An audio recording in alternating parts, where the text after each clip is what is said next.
Naku po, isa, dalawa, tatlo, apat. Grabe yun mga kababayan. Dito lang yan sa kahabaan ng Antonio Rivera Street, corner Bangbang, Tondo, Manila. Isang pagpala at magandang araw po sa ating lahat mga kababayan ko, mga batang Maynila.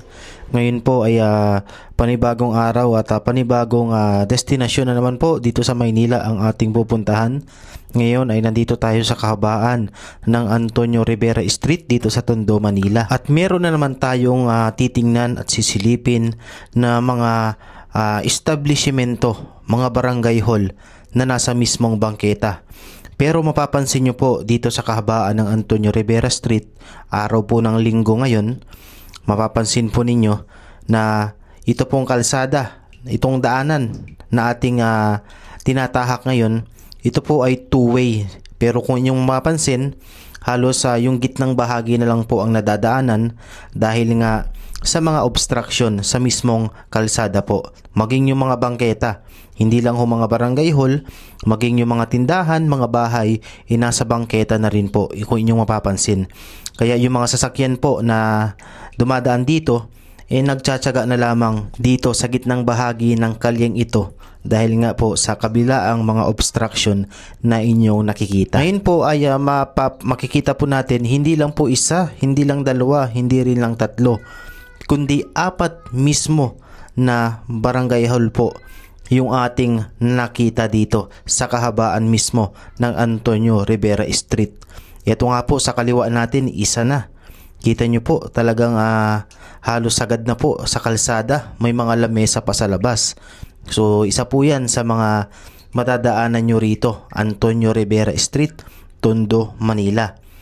Pagtapos po niyan ay meron po dito sa bandang kanan naman natin. Kung yung mapapansin, yan po nasa kabila, yung mga kulay berde po yan. Ayan no, may mga halaman pa ho.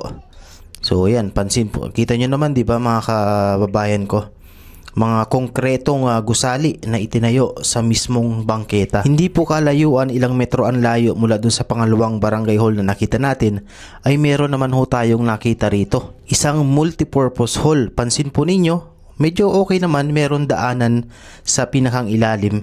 Pero yun nga lang, nasa bangketa pa rin. So kayo na po ang humusga mga kababayan ko.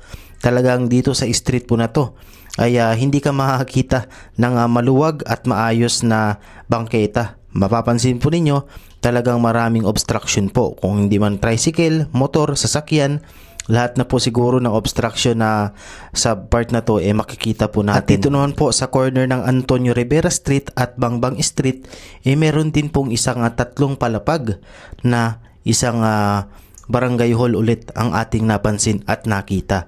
At sa kabilaan nga po nito, kung yung makikita, ay mga sasakyan, mga obstruction po sa mismong kalsada at bangketa. Kayo na po ang humusga mga kababayan ko, mga batang Maynila. Hindi natin maitatanggi na ang Maynila ay sobrang crowded na. Sobrang crowded sa tao, sa populasyon, sobrang crowded sa mga sasakyan, sobrang crowded sa mga establishmento. Kaya normal lang na makakita tayo ng mga ganitong klase na mga establishmento or kahit na anong obstruction sa bangketa at sa kalsada. Yun nga lang, ang nakakalungkot ay kung sino pa yung mga leader o yung mga namumuno ang siyang nangunguna pagdating sa mga ganito. Kaya kung inyong mapapansin, halos lahat pinamamarisa na, ginagaya na. Kasi nga, yung mismong leader, yung mismong namumuno, siya ang pasimuno sa pagtatayo ng ganitong klase ng mga obstruction sa bangketa at sa kalsada. Kaya dito sa Maynila, bibihira ka lang makakita ng malinis, maluwag na bangketa dahil nga sa napakarami hong mga sasakyan, motor, tricycle, pedicab, kahit na ano po, dito nyo makikita sa Maynila. Kaya yun po no, dito po yan sa Antonio Rivera Street, Tondo, Manila. So kayo po mga kababayan ko, sa mga nanonood sa atin, ano ang inyong saloobin, ano ang inyong komento patungkol nga sa inyong sa ating nakita dito sa kahabaan ng Antonio Rivera Street dito sa Maynila. Comment down below kayo dyan mga kababayan ko.